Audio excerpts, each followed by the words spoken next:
Slava Ukraina. Mr. President, please.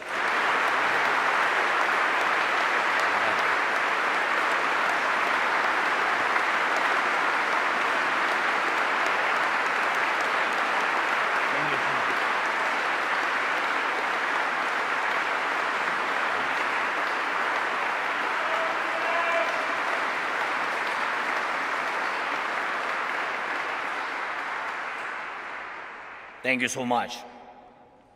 Thank you. The people of the United Kingdom and their honorable representatives, all the people of England and Scotland, of Wales and Northern Ireland, of all the lands which have been home to brave souls since Europe came into existence. I have come here and stand before you on behalf of the brave, on behalf of our warriors who are now in the trenches under enemy artillery fire, on behalf of our air gunners and every defender of the sky who protects Ukraine against enemy aircrafts and missiles, on behalf of our tank men who fight to restore our Ukrainian borders, on behalf of our conscripts who are being trained now, including here in Britain. Thank you, Britain.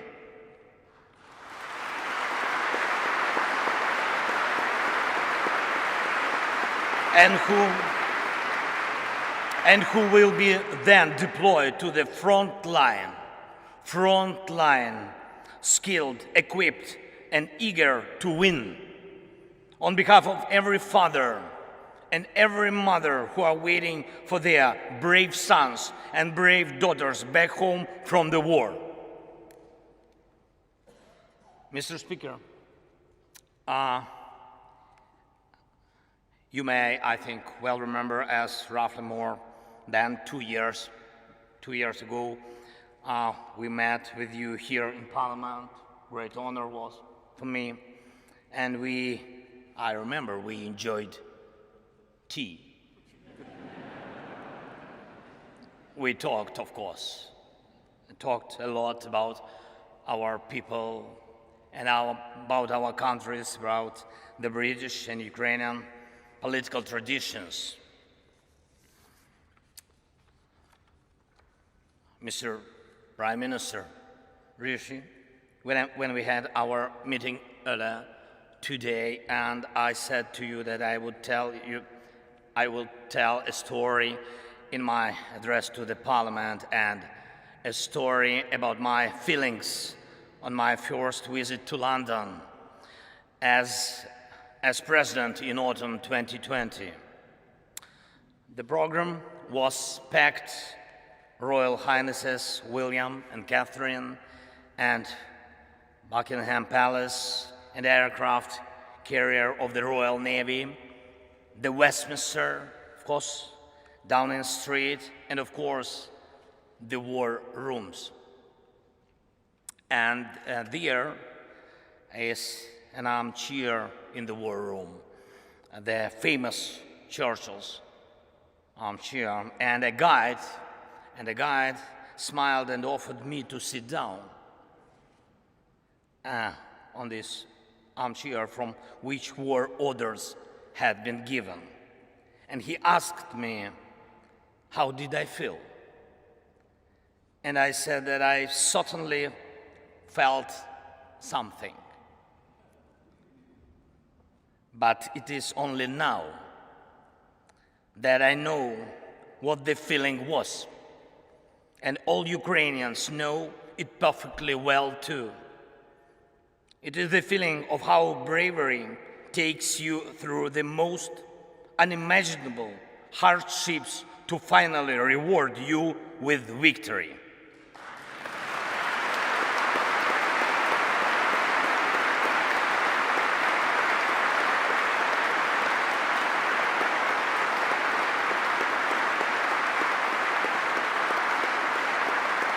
Ladies and gentlemen, I thank you for your bravery. Thank you very much from all of us. Yes, please. That is for you. All applause for you.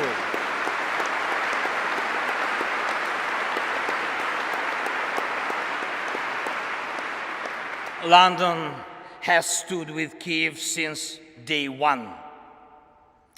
From the first seconds and minutes of the full-scale war, Great Britain, you extended your helping hand when the world had not yet come to understand how to react. Boris, you got others united when it seemed absolutely impossible. Thank you.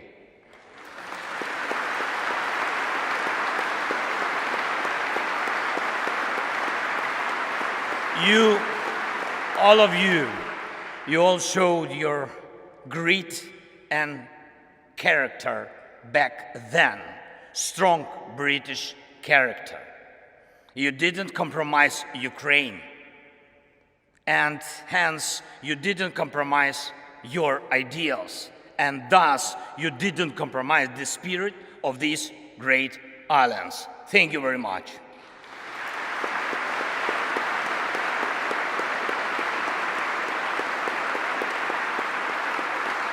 And of course, everybody understands that our countries knew absolutely different times. Our nations defended freedom in the Second World War. The Iron Curtain divided us. Our people went through crisis and growth, through inflation and periods of social losses and social gains. It was tough, but we always found strength and stamina to move ahead and achieve results. This is the bedrock of our land and your traditions. Ukrainians and Brits defeated the fear of war and had the time to enjoy peace. No matter what we encountered on different stages of our and your formidable history, and you and us and the whole mankind achieved similar result. Evil lost.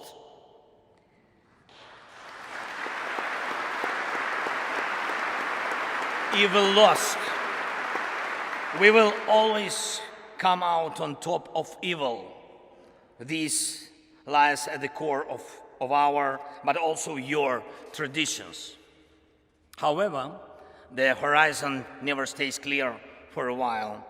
Once the old evil is defeated, the new one is attempting to rise its head. Do you have a feeling that the evil will crumble once again? I can see in your eyes now we think the same way as you do. We know freedom will win.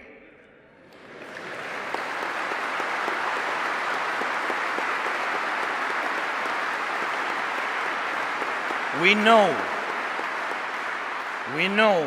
Russia will lose. And we really know the victory will change the world. And this will be a change that the world has long needed.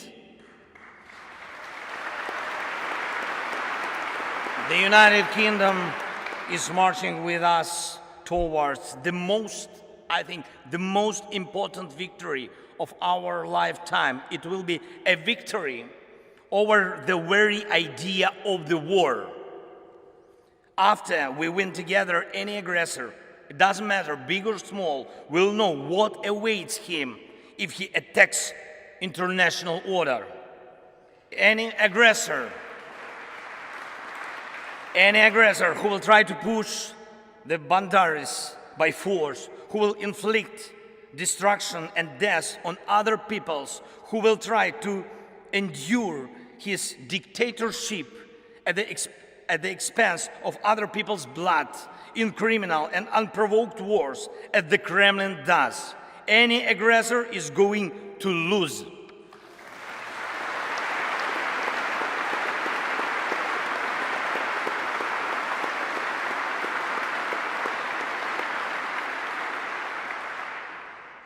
Ladies and gentlemen, we have already achieved remarkable results, and we must make every effort to turn our achievements into the foundations of the future global security architecture. The world needs your leadership, Britain, just as it needs Ukrainian bravery.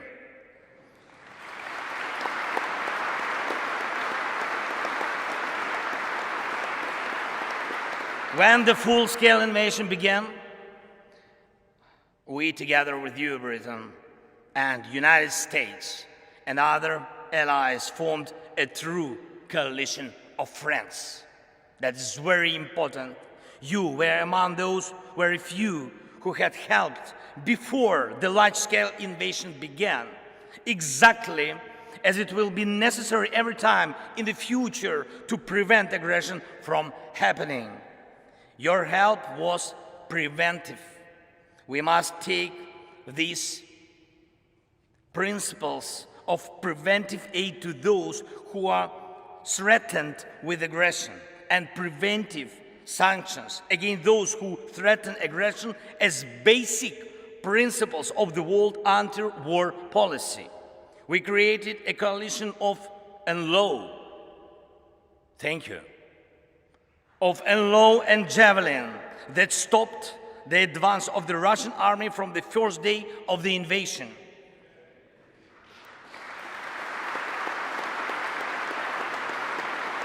We built the coalition of artillery rounds and a coalition of air defense which allow us to save the lives of our children, of our people, of our civilians, our women, our elderly, and our cities from Russian atrocious occupation and missile terror. We put together a powerful sanction coalition, and your leadership is protecting international legal order through sanctions against a terrorist state cannot be questioned. And we have to steadily continue along this way until Russia is deprived of any possibility to finance the war. Most importantly, together with the G7, we brought about a coalition of values, a coalition that protects the rule-based world order and human rights, a coalition that will work in such a way that over time there will simply be no gray areas in the world in which human life doesn't matter. In order for it to be so, there must be justice. Anyone who invests in terror must be held accountable. Anyone who invests in violence must compensate those who have suffered from terror.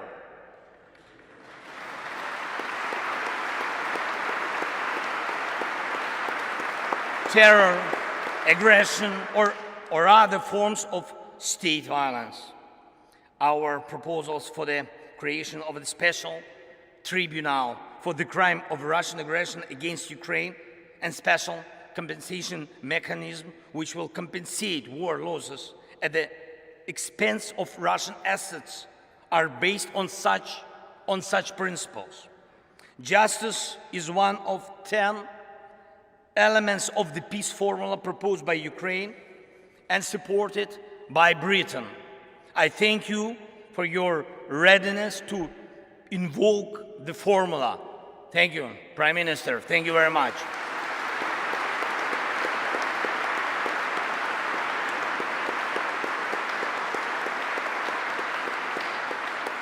As I already mentioned, Ukrainian soldiers are being trained in Britain, in particular to operate Challengers, your main battle tanks, and it's a tank coalition in action.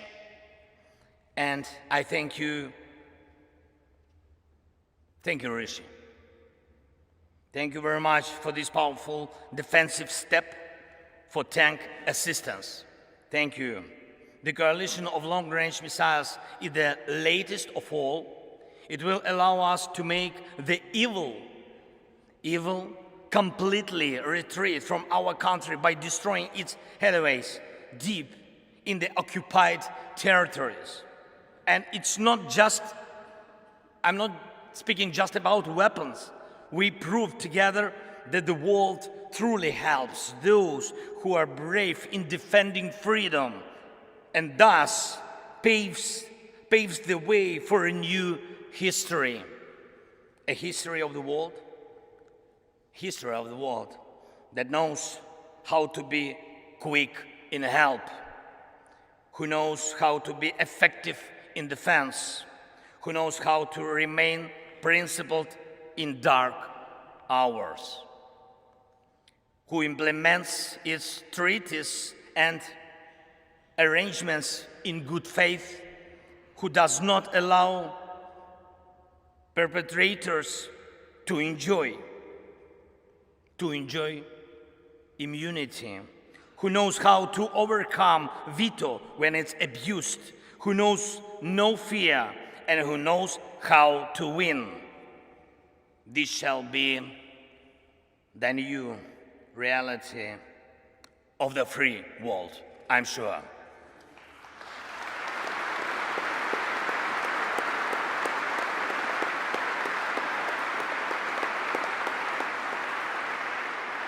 However, evil is still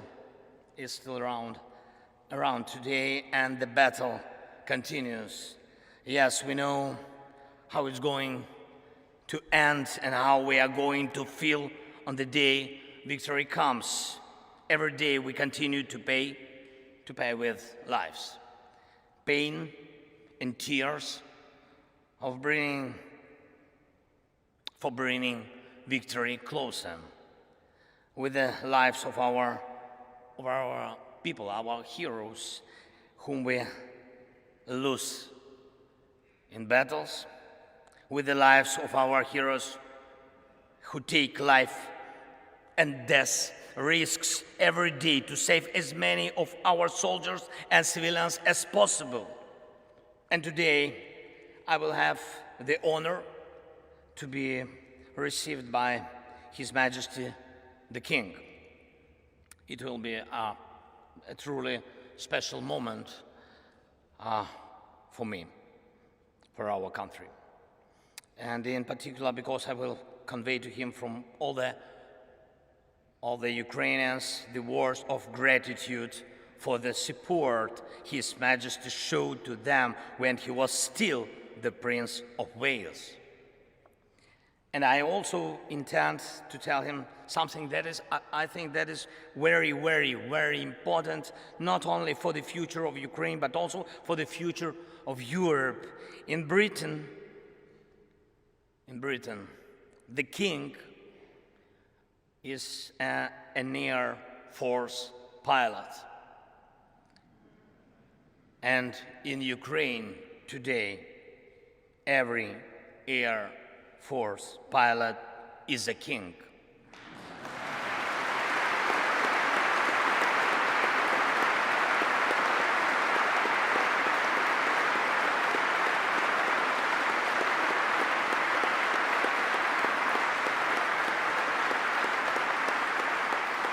For us, just for us, for our families.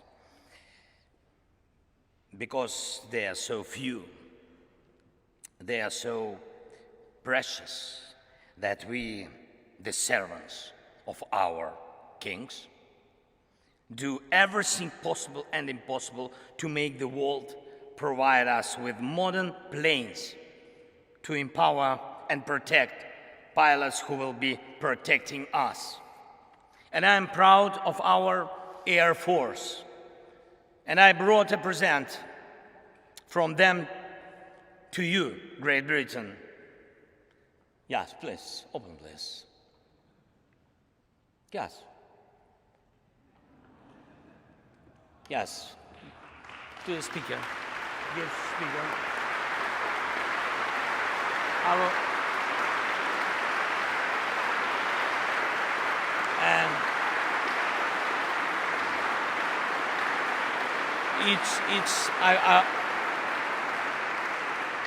I will explain. It's the helmet of a real Ukrainian pilot. He is one of our most successful aces, and he's one of our kings. And the writing on the helmet reads, "We have freedom, give us wings to protect it."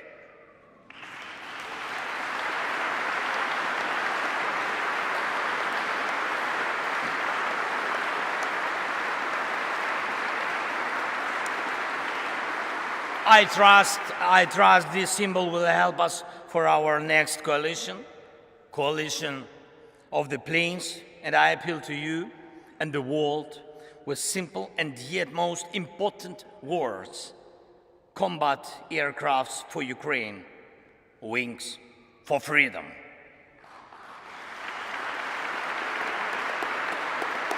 Great Britain, you and us both struggle for peace, but instead of we are forced to face the range that seeks to deprive us of peace and everything else that is valuable in life. Unfortunately, it is in human nature to allow evil mature. It then stands up against humanity. It then destroys and kills. It launches aggressions and breaks people's lives. You and us have already fought together against such evil. You and us already have the experience of defeating the evil that is generated by human nature. I'm not saying there will be no more wars after the war ends. No, it is impossible to completely erase evil from human nature. Yet it is in our power to guarantee with words and deeds that the light side of human nature will prevail. The side you and us share, and this stands above anything else. Thank you for your attention. Thank you for your support. And leaving a British Parliament 2 years ago, I thanked you for delicious English tea. And I will be leaving the Parliament today, thanking all of you in advance for powerful English planes.